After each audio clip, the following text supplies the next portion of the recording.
창세기 19장 12절에서 22절까지 우리 한 목소리로 함께 봉독하겠습니다. 그 사람들이 롯에게 이르되 이외에 내게 속한 자가 또 있느냐? 내 사위나 자녀나 성중에 내게 속한 자들을 다 성 밖으로 이끌어내라. 그들에 대한 부르짖음이 여호와 앞에 크므로 여호와께서 이곳을 멸하시려고 우리를 보내셨나니 우리가 멸하리라. 롯이 나가서 그 딸들과 결혼할 사위들에게 말하여 이르기를 여호와께서 이 성을 멸하실 터이니 너희는 일어나 이곳에서 떠나라 하되 그의 사위들은 농담으로 여겼더라. 동틀 때에 천사가 롯을 재촉하여 이르되 일어나 여기 있는 내 아내와 두 딸을 이끌어내라. 이 성의 죄악 중에 함께 멸망할까 하노라.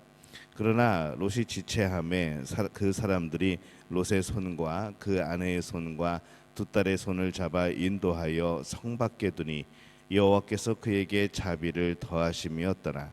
그 후 사람들이 그들을 밖으로 이끌어낸 후에 이르되 도망하여 생명을 보존하라.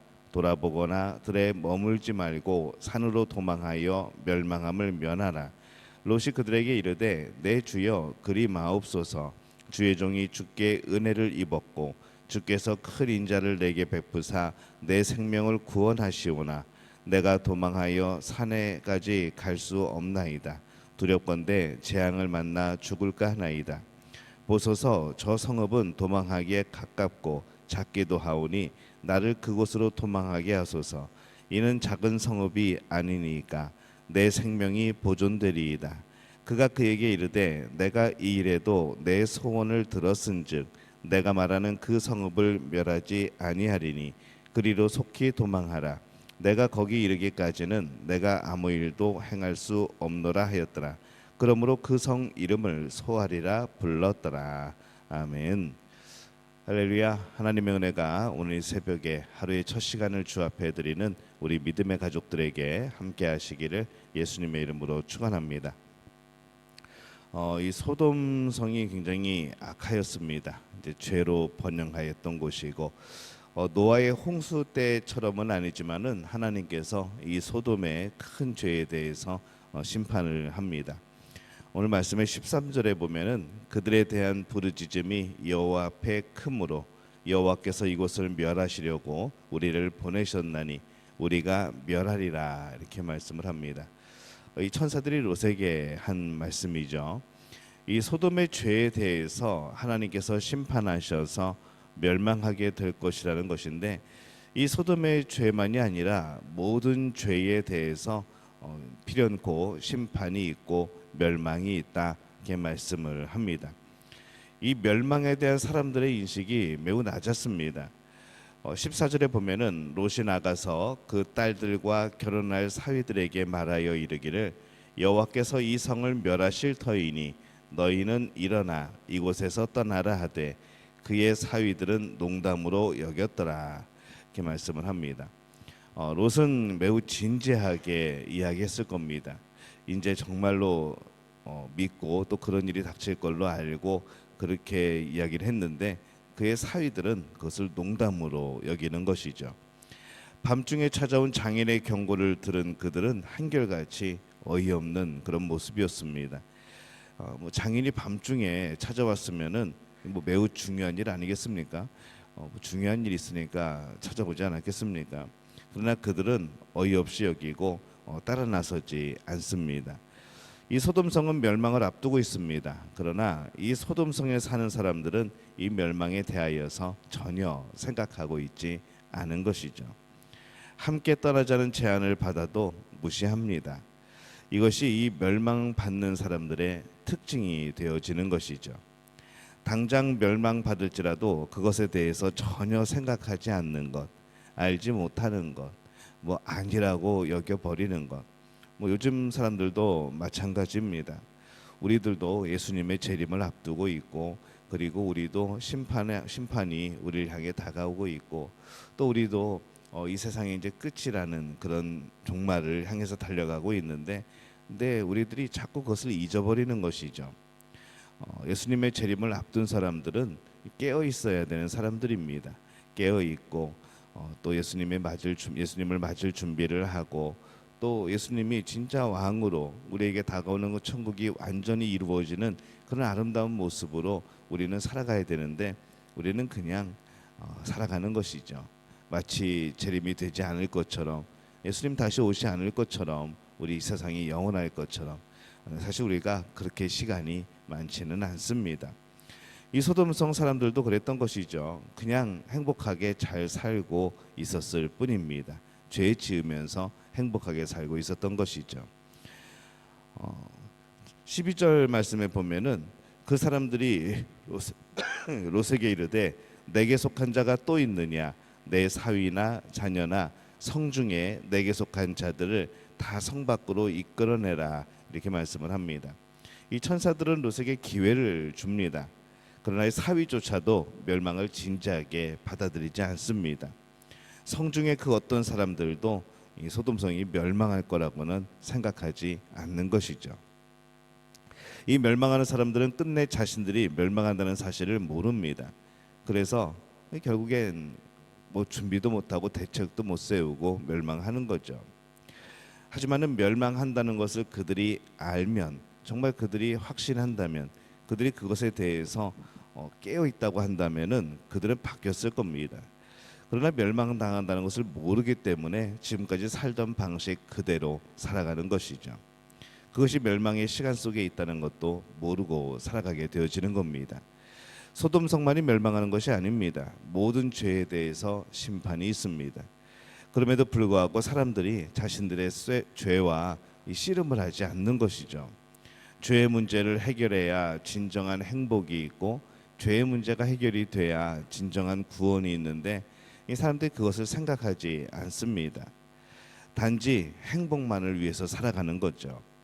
그러니 이 죄를 해결하지 않는 행복은 진정한 행복이 아닌 겁니다. 행복처럼 보이지만은 그것은 행복이 아니라는 것이죠. 15절 말씀에 보면은 동틀 때에 천사가 롯을 재촉하여 이르되 일어나 여기 있는 내 아내와 두 딸을 이끌어내라, 이 성의 죄악 중에 함께 멸망할까 하노라, 이렇게 말씀을 합니다. 이제 밤이 지났습니다. 지난 밤에 함께 탈출할 어떤 사람도 더 추가되지 못하고 있습니다. 이 천사가 롯을 재촉하죠. 16절에 보면은 그러나 롯이 지체함에 그 사람들이 롯의 손과 그 아내의 손과 두 딸의 손을 잡아 인도하여 성 밖에 두니 여호와께서 그에게 자비를 더하심이었더라, 이렇게 말씀을 합니다. 이 왜 지체하고 있었을까요? 그도 이 멸망이 실감나지 않아서 그랬을까라는 생각도 해봅니다. 진짜 앞에 어떤 큰 파도가 이렇게 막 다가오면은 뭐 뒤도 돌아보지 않고 열심히 도망가지 않겠습니까? 그런데 그런 징조가 보이지 않으니까 뛰지 않는 것이죠. 그래서 이 멸망의 심각성을 잘 아는 천사들은 그들의 손을 잡고 이끌어냅니다. 여호와께서 그에게 자비를 더하심이었더라라고 말씀을 하죠. 멸망의 도심에도 불구하고 지체하는 롯을 보면은 조금 좀 답답하기도 합니다. 그러나 그를 계속 또 재촉하는 이 천사들의 모습을 봅니다. 손을 잡고 끌어냅니다. 이 하나님의 자비하심이죠. 오늘날도 이 사람들의 신앙의 길을 보면은 그냥 포기하고 싶은 사람들이 많이 보입니다. 그럼에도 불구하고 하나님께서 그들을 또 재촉하시는 또 그 손길과 음성이 있는 겁니다. 손을 잡아 때로는 이끄시죠. 그것이 하나님의 은혜인 겁니다. 그 은혜의 때에, 그 손을 잡아 이끄실 때에, 찾아와 권면할 때에 우리는 순종하고 하나님 편에 서야 되는 것이죠. 은혜를 은혜로 받는 것, 하나님의 자비하심을 자비하심으로 경험하는 것, 이것이 우리에게 얼마나 소중한지 모릅니다. 은혜를 은혜로 경험하지 못하고 자비하심을 자비하심으로 경험하지 못하면 우리는 피할 방법이 없는 것이죠. 천사가 롯의 가족의 손을 잡고 성 밖으로 나옵니다. 그리고 산으로 도망가라라고 말을 합니다. 근데 이 롯이 또 얘기합니다. 20절에 보면은 보소서 저 성읍은 도망하기에 가깝고 작기도 하오니 나를 그곳으로 도망하게 하소서. 이는 작은 성읍이 아니니까 내 생명이 보존되리이다. 롯은 산보다 저까지 가다가 중간에 화를 입으면 어떡하는가, 저까지 가기 전에 이 멸망이 임하여 죽게 되면 어떡하는가라고 생각을 하고 말을 합니다. 그래서 저 산보다는 이 옆에 있는 가까운 도시로 도망하였으면 좋겠다라고 말하는 거죠. 또 그 성은 작기도 하오니라는 표현에서 보듯이 작은 도시니까 그들을 멸망하지 않아도 되는 것은 아닌지 그의 생각을 말을 합니다. 이 소돔의 멸망은 이 소돔만이 아니라 인근의 성들도 함께 멸망하는 그런 계획입니다.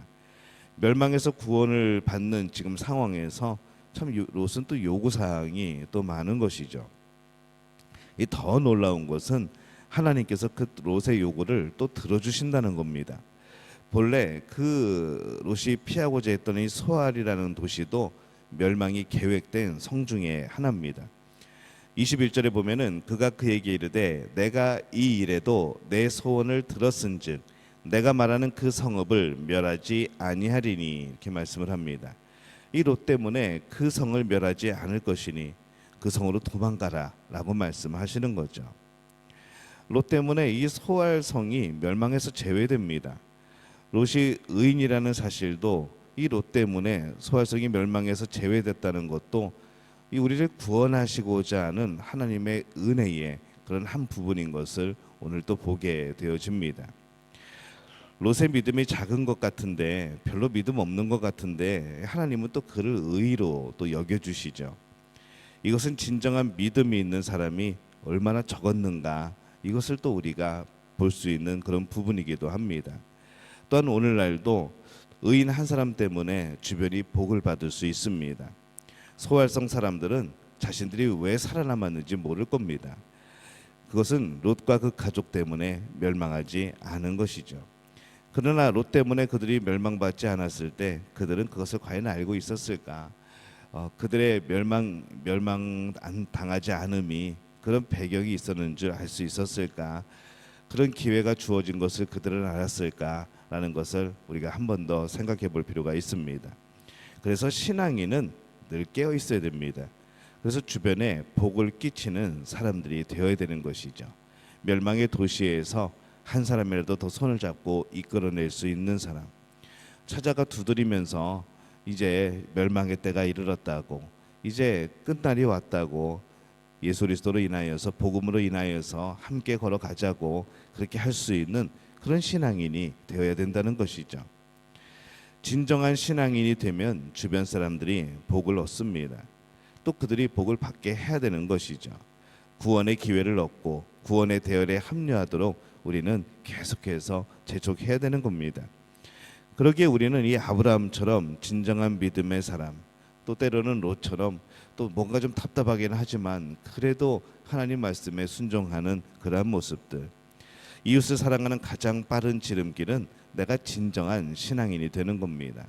이웃에게 복을 나눠줄 수 있는 방법은 내가 진짜 신앙인이 되어지는 것이죠. 믿음의 사람은 주변을 복되게 하는 힘이 있습니다. 하나님은 믿음의 사람을 통하여서 놀랍게 역사하시는 것이죠. 우리는 내가 진정한 신앙인이 되므로 가정에서 또 직장에서 사회에서 복의 근원이 되게 해달라고 기도하셔야 됩니다. 그것이 우리에게도 복이지만은 우리와 함께 살아가는 이들의 또 복이 되어지는 것이죠. 우리들은 진정한 신앙인입니까? 여러분의 주변이 복받기를 바랍니다. 여러분이 진정으로 믿음으로 하나님이 여러분을 통하여 그 놀라운 복들을 흘려보내 주시기를 바랍니다. 그래서 믿음의 가족들이 있는 그곳은 복받는 곳, 하나님이 함께 하시는 곳, 하나님의 놀라운 복이 흘러 넘치는 곳, 그렇게 되어지기를 예수님의 이름으로 축원합니다.